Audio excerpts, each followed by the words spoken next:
The views and opinions of the hosts and guests are their own and do not necessarily reflect the position of the management and staff of Guardian Network. One day, when the glory comes, it will be ours. It will be ours. Oh, one day, when the war is won, we will be sure. We will be sure. Oh, glory, glory, oh, glory. Good morning and welcome to Guardian 6.9 FM. You know my voice already. It's Leyvon Miller. Thank you so much for joining me. Thank you so much for being here. You know I say it every day. I have no clue what you people do. But whatever you are doing, I'm happy that you're doing it with me and you're letting me do it with you. I appreciate you for it. Thank you so much for being here. All right, so I've got a mixed bag. I got to say this, though. You know, I'm really enjoying my time as a parent. My son came home on Monday, and he says to me, he says, "Daddy, I'm feeling really bad." I said, "What?" He said, "Daddy, I had writing composition, and a girl by the name of Joy Greenslade beat me, and I'm very upset about it." So I said to him, I said, "Well, buddy, what do you plan to do about it?" He says, "Daddy, we're going to have to get her." So there you have it. I was inducted into a 5-year-old conspiracy on how to take out Joy, right? So he goes to school on yesterday, and he comes home, and he couldn't wait for me to get home. And he says, "Daddy, guess what? Yeah, I beat Joy Greenslade. Bobs. I'm the champ again." I said, "That is how you do it. That is how you win." But I have to confess, right? And I didn't want to tell him this. I probably tell him when I'm in primary school. Right, I went through school with people like Andretti Bain and Samuel Boite and them, and they could tell you, we're grown men now, and they could tell you, they can't ever beat me, ever, right? Never, ever, not even one time. But to be quite fair, they were always very athletic. So I couldn't run, and they couldn't beat me riding. So that was the fair trade-off. Andretti Bain would win all the races. Samuel Boite would win all the basketball tournaments. Oh, but when it comes to the book report, Leyvon Miller have it in the bag. There was always this one girl that I remember very well, Chavez Bain. I couldn't beat her ever. I would get 98, Chavez would sign. And so I'm going to have to tell my son, you know, that at some point you may have to just understand, son, that, you know, there's always that one.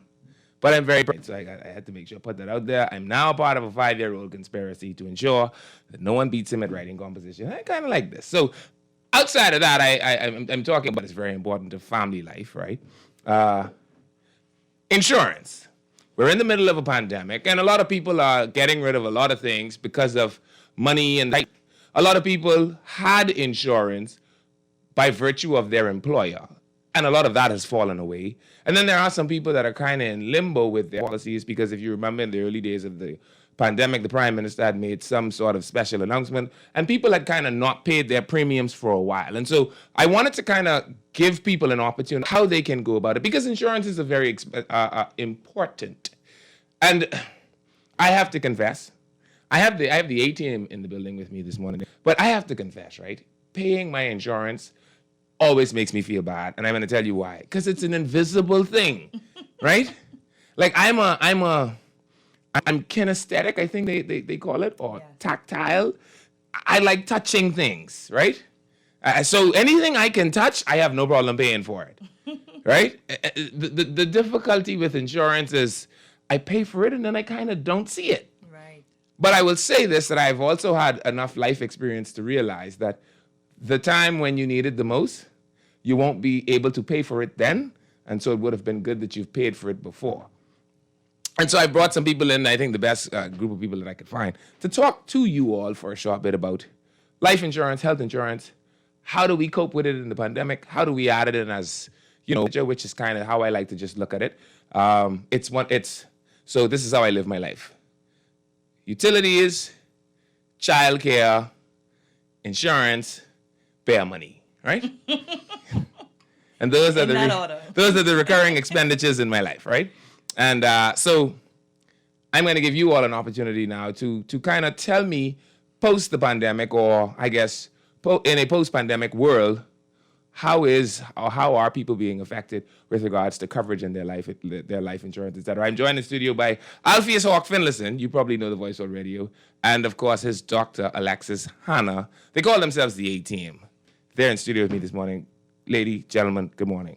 Good morning. And good morning. You talking about Andretti Bain? Mm-hmm. You know their family. Never beat South me. Andrews. Never beat me at a book report in his life. Okay. You tell him I said.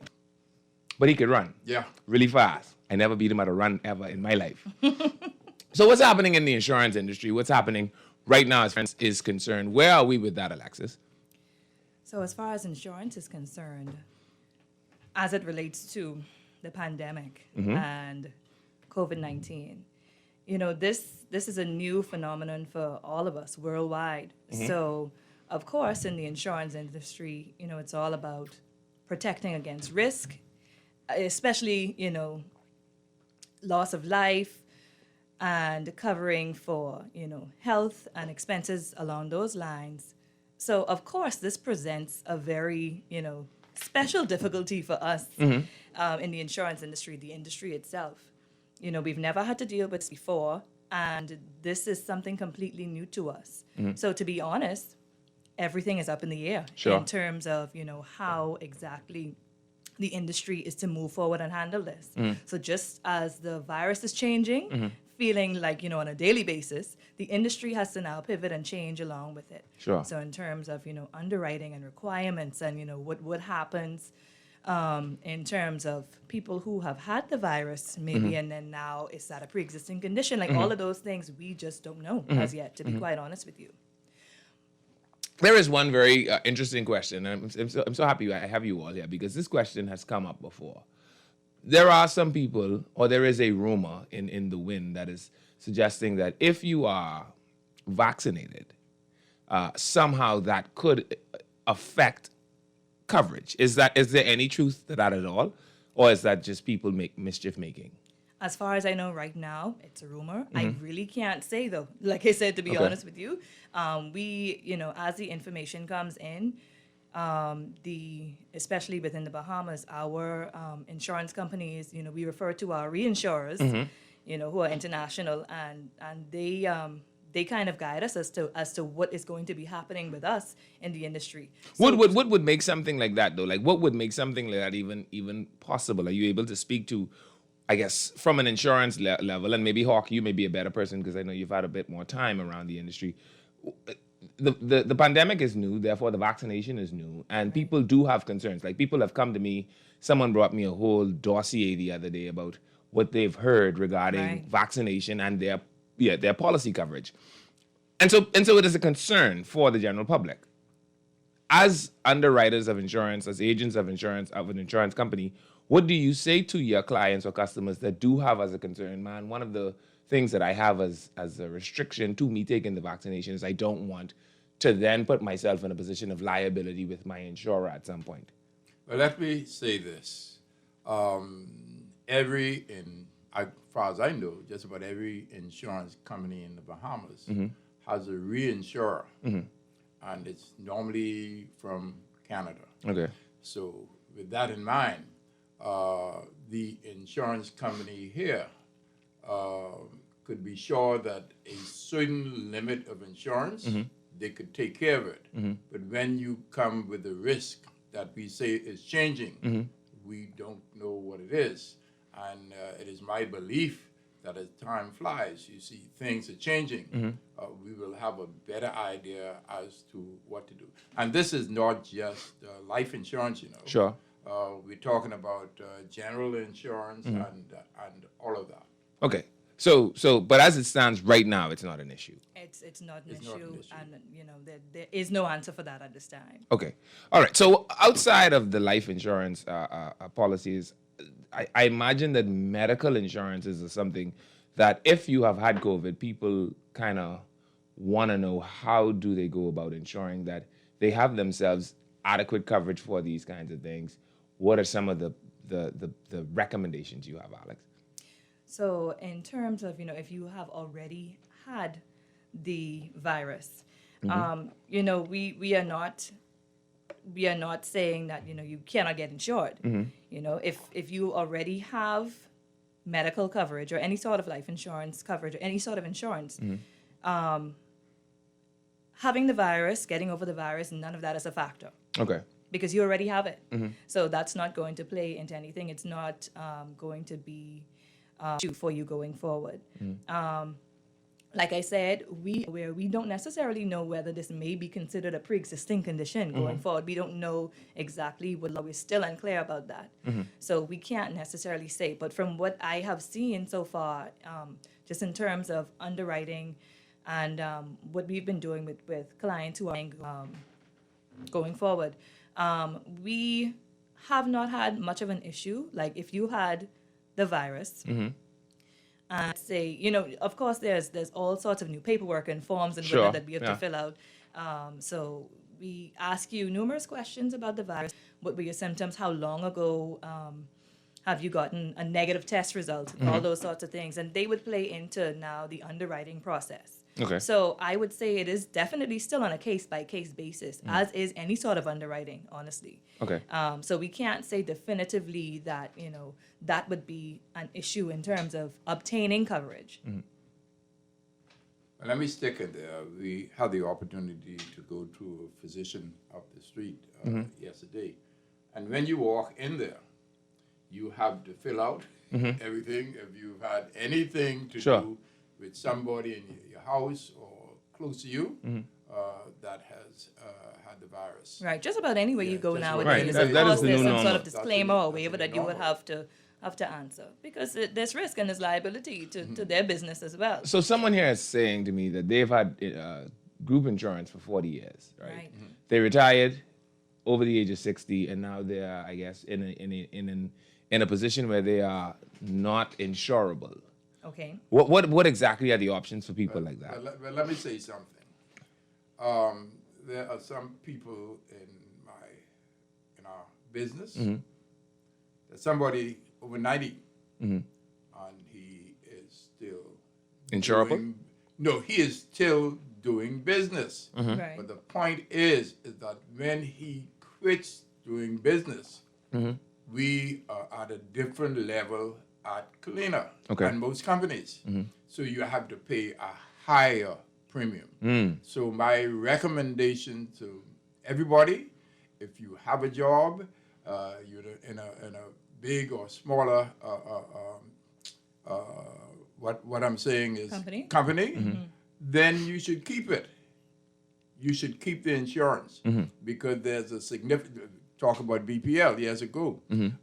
Once you retire, if you retire, then what your premiums will be is more significant than when you were working. So that's what I tell everybody. We find the same challenge with my friends down there at the Defense Force. One of the challenges is when they leave, if you know the Defense Force's insurance, it heals the sick and it raises the dead. It is magical insurance, right? Yes. But when they leave, they lose it. And that has been a great challenge for many of them. What are the options for people like those that have, at the time when they leave, many of them do have pre-existing conditions because many of them have pre-existing injuries. Yes. And so, you know, you end up with tore tendons and slip discs and that kind of stuff all that sorts of different while you're in the conditions. service, you're covered for.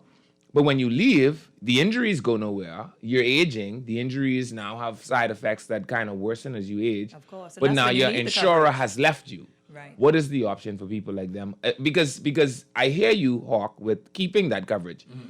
But keeping that coverage out of pocket is pretty costly as well. It Maybe not as costly as I didn't self-coverage. say- I didn't say just keeping the coverage. You know. I'm saying do not, if you can, do not retire early. Okay, so you're saying work a little longer. Work a little but longer. some of them, but the act doesn't permit for them to go beyond a certain point. Right. Okay. Yeah. So Like you said, that depends on the company and Right. that depends on all of that. So that is something that an employee can speak with their employer about. I know with Kalina, and then there are several other companies where, you know, the one perk of a group insurance is its portability, meaning that, you know, of course, you're older, it's going to be a higher rate. That's just what it is. But you are able to not have to be left in a lurch, Sure. kind of, you'd be able to port that over into an individual coverage without losing. It'll just be able to transfer seamlessly in some And that is something you instances. offer. That is something that Kalina does offer, but it has to be something that the employee, speaks about with their employer to Okay. find out exactly what the terms of that Okay, initial okay, agreement was to okay. see how it can be ported over to an individual policy. Sure. Now, go on. Sorry. No, just saying so that they'd be able to not, it'll be seamless. They won't have to lose any sort of coverage Mm-hmm. in the interim. Here is another issue that I think people find themselves in a lot of times, where I'm covered, my insurance covers my doctor's visit, my insurance covers all of the x-rays and scans, etc., with the copay, Right. but I find myself in a position now where the doctor has me on, I don't know, some medication that causes somewhere in the area of $400 a month, $500 a month, $600 a month. What exactly is the coverage available for that kind of stuff? So I just want to comment on that. When you look at that, there's one thing that you could benefit from now, and that is NHI. Right. Okay, with regard to your age, in terms of NIB, you're not old enough, as I'm sure, Alexis, to be able to. No, I won't qualify. Yeah, you won't No. qualify. But what I'm saying is that do that planning work as long as you can. But Alexis, any other thoughts about that?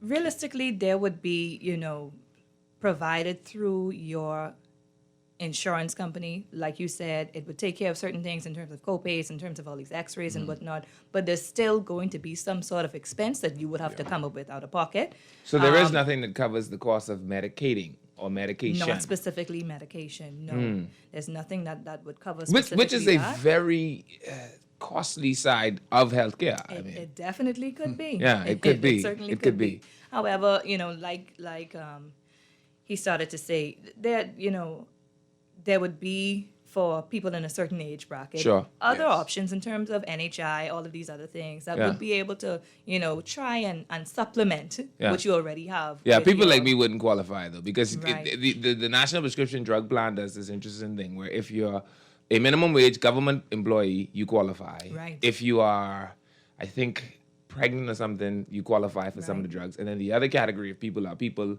over 60. Well, then that leaves everyone like me, Ouch. right, who is now no longer in the public service and nowhere near 60. I get to go pay for my own medication, regardless of what's going on in the economy. Right. And that is something that insurance companies or That insurers is something that should that's a look toward. gap. So it's something that So we need to what look at. all coverage? Tell me what all type of policies you provide, and then give me some contacts so that people that are out there and that have lost, coverage and may need some guidance going forward, because this is a very scary time in the world. How do they find people like you so that they can kind of get themselves together with this kind of stuff? Well, you have in here the A team. Okay. And for the month of March, we've decided to focus on that. Okay. And we. And when you say focus on that, you're Fo- talking in terms of on your radio show, Yeah. on Track World with Alpheus Finlayson. Okay. We have been using that platform during this month to do a financial education series, basically, with some of the best in the business. And most of these people are with our group of companies, Kalina Insurance. And, we are kind of basically talking them through a lot of financial foundational things. Sure. Right? You'd be able to contact us, the A team. We're at Kalina Insurance. Mr. Finlayson's number is 432-9961. Mine would be 467-0372. You can contact any of us. Both of us would be able to sit down with you, do a comprehensive financial needs analysis. Give me those numbers again, because people are gonna say that they didn't get it. That's 432-9961 or 467-0372. You can reach us on any of those numbers. Any one of us that you reach is quite fine. And we would sit down with you and do something called a financial needs analysis, which is basically like a client discovery where we would sit down. You would kind of give us some insight into what your personal and financial goals are. We look at what is priority for you at this time. We look at your monthly expenses to see what's happening on a monthly basis to see if we'd be able to accommodate those goals that you have identified with us. We look at what you owe, what you own, your assets and liabilities. After all of that, we would look at what your actual insurable need is. So, when people say, oh, yeah, well, I have a policy, that's $250,000. Well, how do you know that that is the amount that you need? Yeah. Who gave you this blanket Yeah. amount? So what we do is something a little more comprehensive where we calculate the needs in your life to figure out what needs to be covered. To make sure that you're buying the right amount of insurance. That you're buying the right for amount the of right insurance things. and the right type of insurance. Good. And as time goes, people change. So we have to sit down with them and On make an sure- annual on an basis annual or basis. Now, semi-annual. here is the last question I have for you all, because I'm sure this is very important. What is it going to cost me to have my needs analysis done? Oh, that's complimentary. Nothing. It's free? Man, and I really like free things. Oh, yeah, man. You sit down with us and we get you straight. Yes. All right. So I've had the A-team with me this morning, Alexis and Alpheus. And please listen to the music. It says, make somebody happy. And we make people happy. Oh, yeah? Yes. All right. With insurance and all the other things that CFAL and the other companies related to Kalina does. All right, I'm going to the break. Thank you so much for joining me. Thank you, This is sir. Leyvon Miller. I'm going to the break. When I get back, I got a little bit more in the bag for you. We'll be back after this. Thank you ever so much. All right. Once you found them, build your world around them. Make someone happy. Make just one someone happy. Make just one heart the heart you sing to. One smile that cheers you, one face that lights when it nears you, someone you're everything to.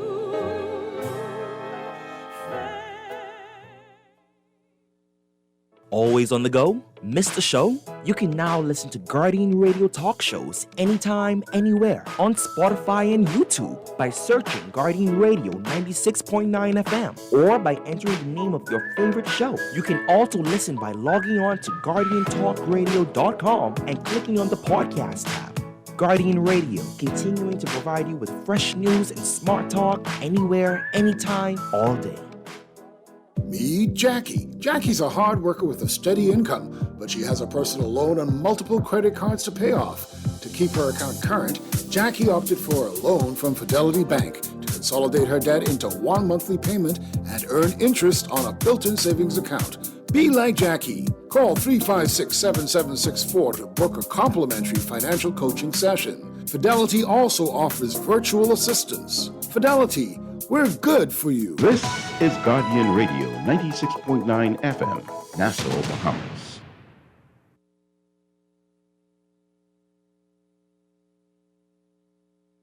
One day, when the glory comes, it will be ours. It will be ours. Oh, one day, when the war is won, we will be sure. We will be sure. Oh, glory, glory, glory. Oh, glory. Hands to the heavens, no man, no weapon formed against, yes, glory is destined. Everyday women and men become legends. Sins that go against our skin become blessings. The movement is a rhythm to us. Freedom is like religion to us. Justice is juxtaposition in us. Justice for all, just ain't specific enough. Welcome back. Thank you so much for staying with me. Leyvon Miller here. That was Alpheus Finlayson and his daughter, Alexis. Hannah, I think she is. I've got the numbers. I'll give them out again. I see people asking me for the numbers. I knew you would, so I've got them for you. But I'm joined in the studio now by Mr. Dave Beckford. He's a hotelier. He's been around for a bit. And if you know or if you've seen any of the news, Dave and those have actually been among the group of people that requested for Atlantis to continue with severances, right? That is the push they're making now. And you know him. He's ran before for hotel union leadership. I think that would have been 2013. Yeah. Team Destiny. And he's actually now vice president of the Bahamas General Workers Union down there with Thomas Bastian. Yes. Thomas Bastian. And he and I share a similar position. It is time to sever the workers. There is no reasonable way around it beyond that at this point.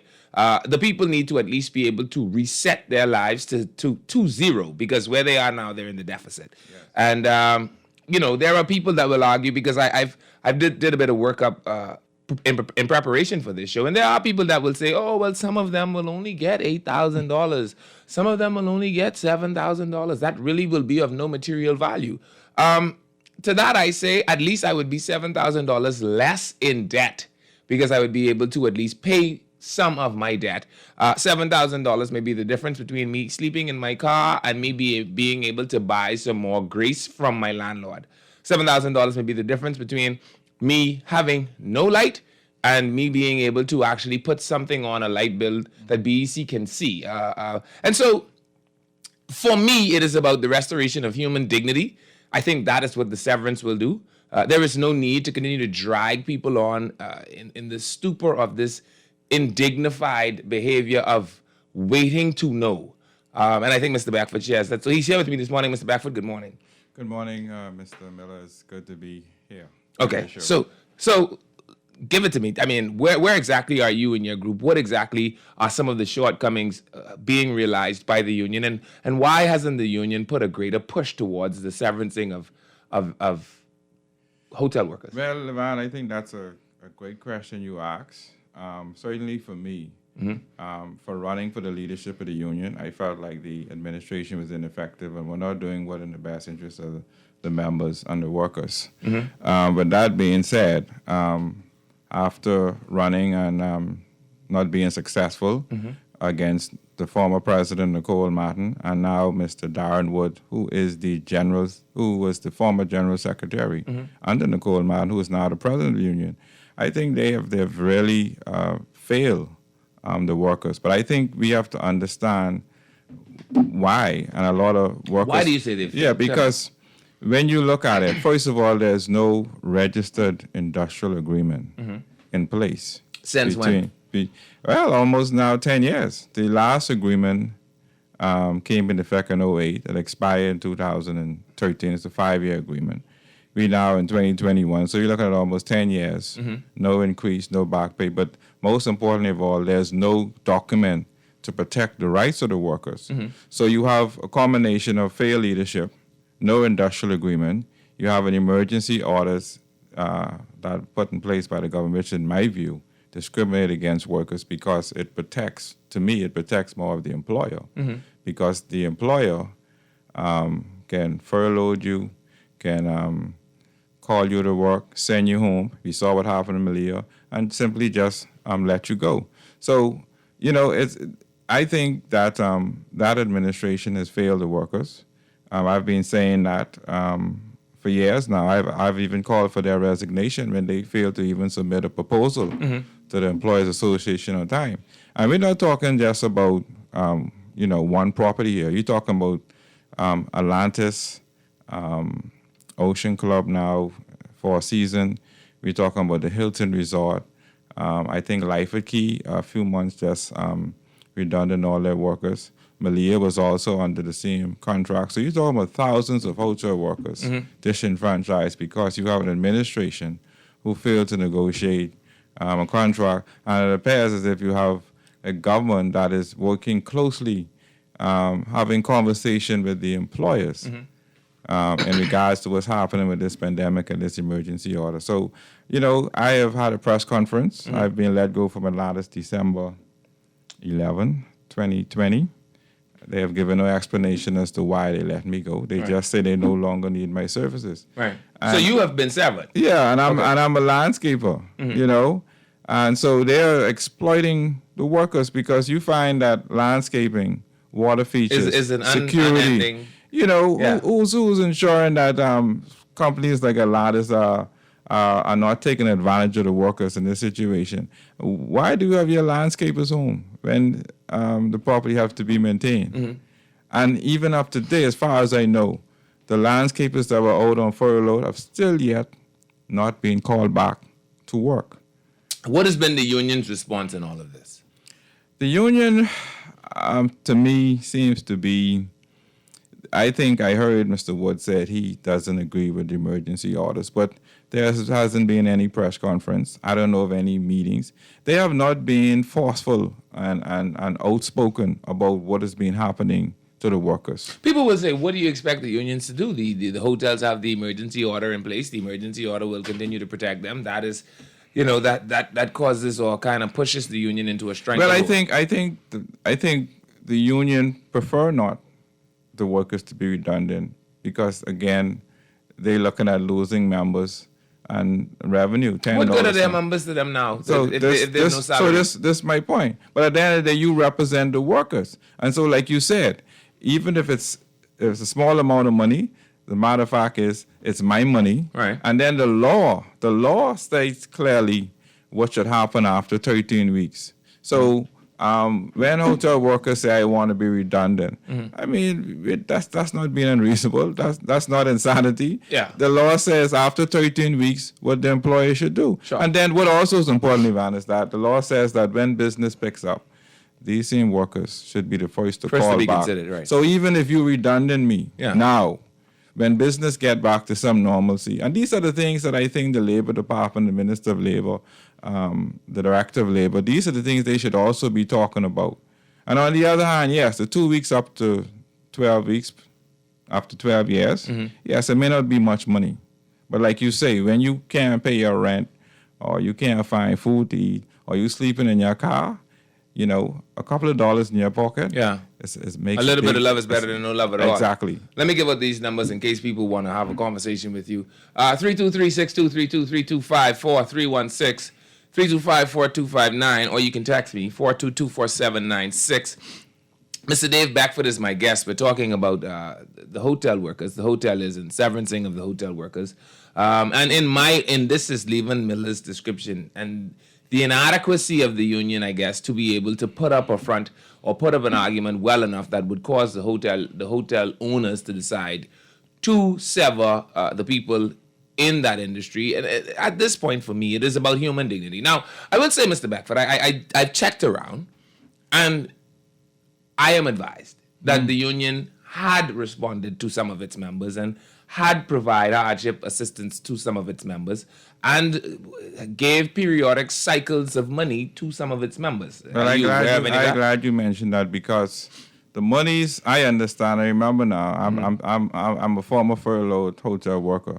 The monies that we were receiving, even the food vouchers, the monies came from a health and welfare fund, by the way, which has millions of dollars in it. Okay. We have a pension fund. How do you quantify that? How are you able to qualify that the fund has millions of dollars? Well, first of all, when I ran for leadership of the union, I would have done my inquiries, investigations into those funds. Okay? Those funds have been around now over 40 years. Okay. And hotel workers have gotten assistance from those funds in the past.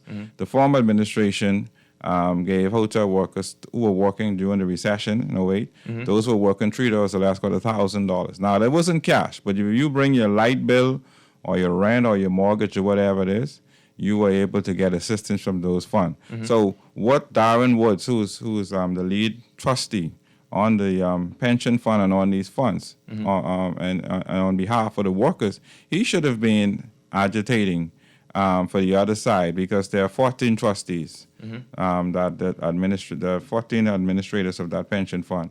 7 on the employer side that represent the interests of the employer, and 7 on the union side that represent the interests of the workers.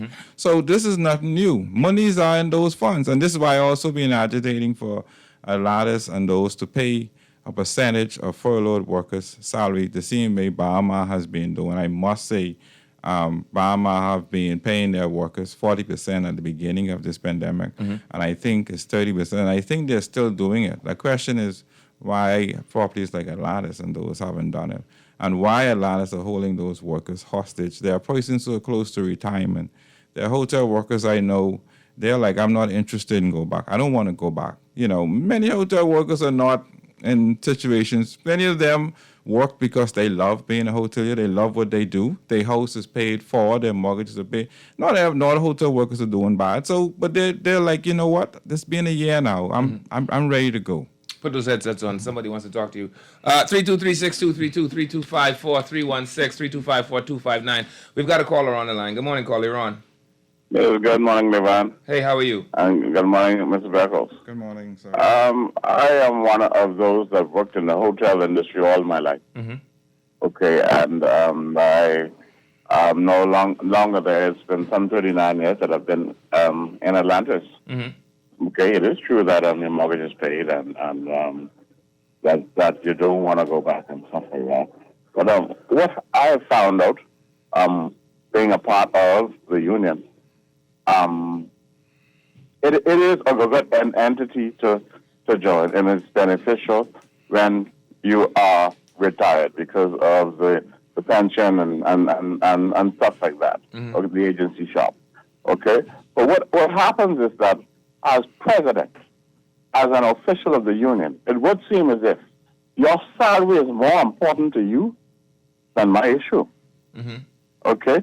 Now, here it is. You've never been president. You've never been secretary general. Okay? And here you are. You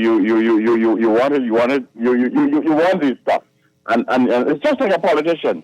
You're working and doing all your endeavor to get it. When you get there, then things change. You know the entire enthusiasm and stuff like that goes. I want to know. It is just like the politician. When he goes to the House of Assembly, something in there changes him. When you all get these positions in the union, all of a sudden, I mean, your shoulders go up. I don't know, you put cotton in your ears, but it's like a term, and the salary is more important. You talk about Darren Woods, Nicole, okay?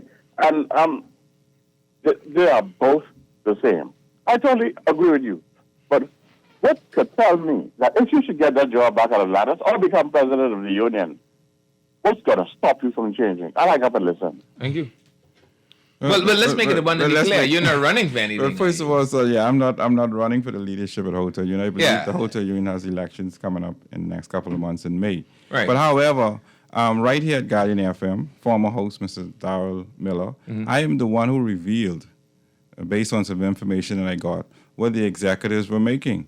I'm, as a member of that union, I was saying to the membership, you need to hold the executives accountable. You are paying $10 every week if you work one day. When you send in a sick slip, you can't get paid. Members pass away, their family members are still waiting on their $5,000. So I talked about why the school closed, the wash house, the eatery, what's going on with the hall, the building. All of these things I talk about. I think they moved to suspend me twice. They did everything to silence me, to try to keep the members in the dark. I called for their resignation for failing to submit a proposal to the employers' associations to start negotiations for a new contract. So, like I said, I can't speak to what other people do in their leadership. All I know is that my desire was to go in there to ensure that we have a better union. I believe in union. I support union. However, that administration, I did not agree with a lot of things they were doing. I didn't thought they were effective. Someone here says, good morning, Mr. Miller. It seems as though the only way us furlough workers may be able to get our monies owed from Atlantis is to take drastic measures such as Mr. Beckford did in leading protests and coming before the media. Today, we have been paid $160 to last us for 2 weeks. We weren't even paid the full $200. This is ridiculous. Expect more protests and backlash from the staff in the coming weeks as we have officially passed the 1-year mark of being unemployed. We need our monies. Our families are hurting. Please keep up the good work, Mr. Beckford.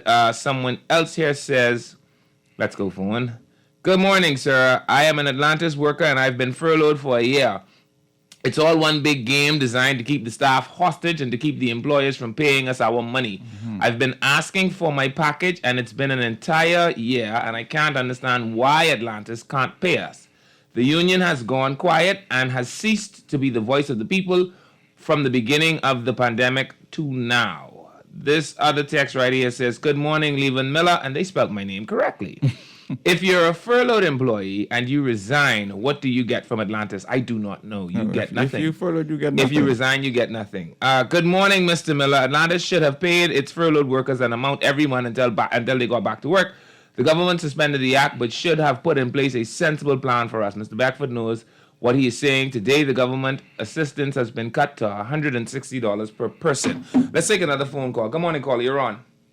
Good morning, everyone. Hey, how you doing, buddy? How you, man? I'm one of your regular listener. Thank you very much. Always a pleasure hearing you. I appreciate it. Yeah, my name is Felix Monroe.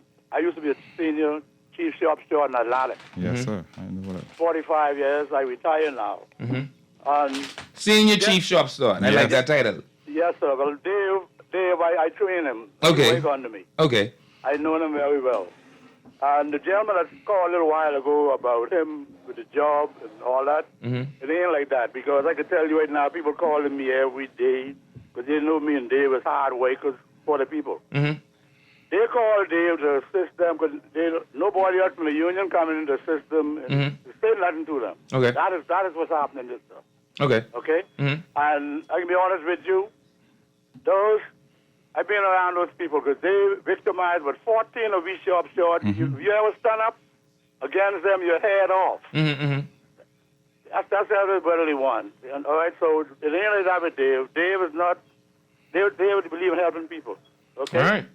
So I'll sit down and listen and enjoy your show. Okay. Sure. Dave, you stay strong. Thank you very much. That's the senior chief Leyvon, yes, shop yes. steward. I like that title. That's Mr. Felix Monroe. Him and I were both chief shop stewards, so Okay. with Atlanta. He was a senior chief. Yeah, he was a senior chief shop Senior steward. chief, And I like he that. trained me, and he always supported me and encouraged me. And yes, we were.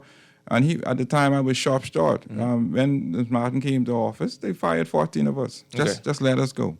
You know. But again, you talk about the insurance, the unemployment benefit. From Atlanta's letting me go. I have yet to receive $1 from NIB. This from December 11 now. Mm-hmm. Many hotel workers are questioning what is going on with NIB. You haven't received a single dollar. I haven't received a single dollar. Have you gone through the process of doing the verification thing that you got to do online? Yes, sir. I did it, and I'm hearing that Mr. Beckford, you would have exhausted your unemployment benefit when you were furloughed. I'm like, how could this be? I mean, when I was furloughed and still working at Atlantis, that's one thing. Now that I'm no longer at Atlantis, where is my unemployment benefit money? Someone is saying something here that I want to address. This ain't David, this Leyvon.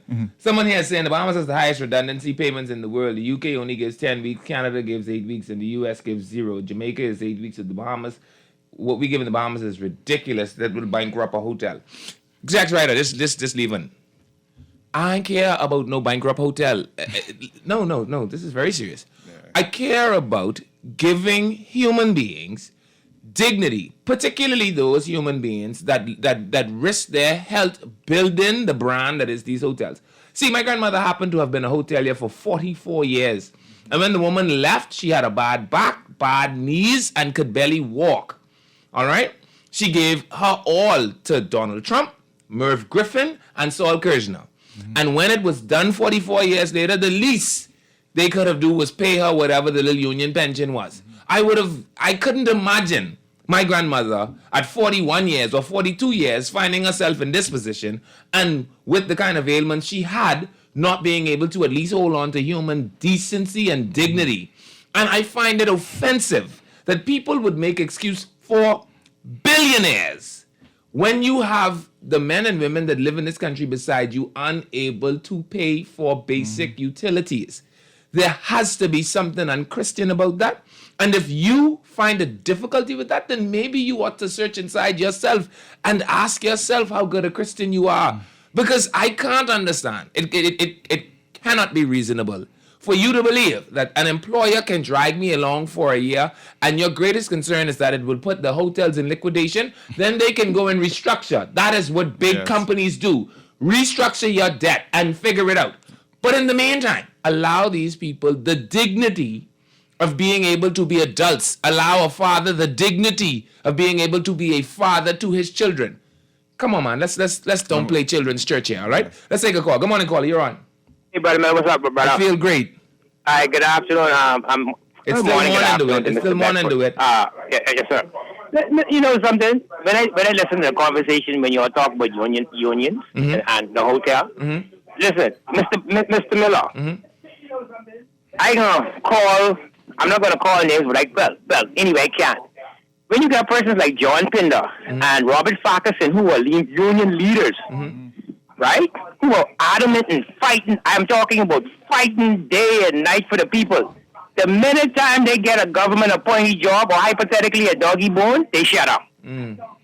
What happened to them? I mean, these people are known people who are fighting for you. Well, you answer your own question to it. If you have a government job, you now wear the leash of the government. You cannot be an attack dog against the government. I mean, that goes without saying. But Mr. Miller, what's this now? I am a unionist, right? I am very adamant in the public or in the media, fighting for the people. But the minute time I get a government appointed job as a director or something, all of that gone. Well, I wouldn't do it. I'm just trying to give you an illustration of how this goes. We don't know. I don't know. Why is it that John Pinder them, who were adamant before they got a government appointed job when they were unionists, and they were fighting for the people, why they ain't doing it now? Why Robert Farquharson and them ain't doing it now? Why, sir? Why? I don't know, DeWitt. I don't know, but we can find out from them. 323-623-232-54-316. I got a couple more text messages here, and I am running out of time. It says, if one is furloughed and gets another job, he loses his severance. If your employer finds out that you're looking for a job, that is now a reason to fire you, actually. Good morning. Ryu has offered packages and are intentionally paying people very slowly in an attempt to pay the minimum amount of persons. They are paying something like 5 persons a week. They have also delayed the March 26 opening and refused to announce it officially. They are hoping to open to, what does it say? Possibly revoke the VSAPs offered and pay less people. They are also refusing to pay vacation. Do you know anything about that, Mr. Backfoot? No, I haven't. I haven't heard anything. If one is for, okay, I read that already. Dave is absolutely correct, sir. There is no union, and we need to wake up. It's been a year of crumbs and handouts. That's the government. That's what the government feels should keep workers satisfied. Our bills are piling up. NIB takes 2 separate deductions from hotel employees. Why can't we even get a percentage of that back? You're talking about from their salaries and their gratuities. 9.8% tips and gratuity, and I think it's 3.8% from the base salary. 2 sets of contributions. Yeah. The Labor Department work against workers in the Commonwealth of the Bahamas. Workers' dignity are destroyed by employers and government officials for perks and benefits, and this is coming from Grand Bahama. Bankrupt the hotel, you bankrupt the country. And I don't care what language you use, I do not agree with you. Then let those hotel owners jump on their private jets and go see their financiers and have their financiers restructure their debt. But give these people back their human dignity. I am unwavering in that position. Morning, Leyvon. The government is the enemy of the people. In this instance, I agree with you, actually, Tex Rider. What will happen this Labor Day in 2021? Will workers be compensated and will justice prevail in the Bahamas? What say you, Miller? I don't know. Mr. Backfoot? Well, Leyvon, listen, you mentioned your grandmother? My grandmother, Florence Scott. She spent 44 years. The thing is this, your years of service, in my opinion, does not count. And that's one of the things when I ran for leadership of the union. This is one of the things I also spoke about. Also, when you retire, I think it's like $325 a month. You know, and these hasn't increased now in many, many years, over 40 years. Do you have any more protests planned, Mr. Backfoot? Well, I hope, but I want to say to hotel workers, if you continue to keep your mouth shut, if you're scared, you know, when there's a protest, when someone is willing to speak up and go to the front line for you, you got to be out there to support. And so I encourage my hotel workers, if we continue to just accept what the government is doing with the emergency orders, accept what Aladdin and other properties are doing, then they're going to continue to do it because I'm only one voice and I'm only one person. And they've already said with you. And they have already said with me, and they singled me out and targeted me to shut me up. You understand me? What are your plans going forward? Do you have plans going forward? Well, I will continue to agitate and to encourage hotel workers to be strong because many of them are going through mental stress. Many of them, some of unfortunately has died. Some of them don't know where the next meal is coming from. Hotel workers are really going through some real difficult times in this pandemic. Give people your number so they can find my number is 454 1949. Say it twice, they never get it the first time. 454-1949. You can email me at davebeckfoot493@gmail.com. davebeckfoot493@gmail.com. All right, let me give you some numbers. 432-9961. That's Alpheus Fenderson. 467-0372. That's Alexis Hanna. And then 454-1949. That is Dave Beckfoot. Those are all the people that were on my show. You can find them at those numbers. I want to send a shout out to my friend, Commander Billy Stirrup, William Stirrup. I see he get himself a meritorious medal. I thought you had to get one of them. Man, I don't know what he gonna have to tell me what he do. He must have healed the sick or raised the dead. I ain't sure.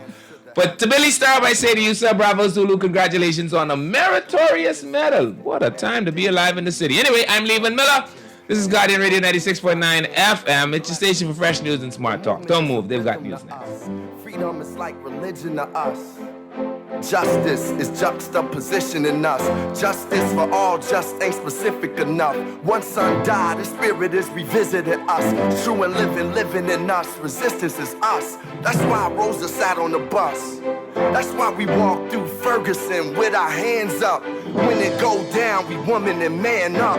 They say stay down, and we stand up. Shots, we on the ground. The camera panned up. King pointed to the mountaintop, and we ran up. One day, when the glory comes, it will be ours.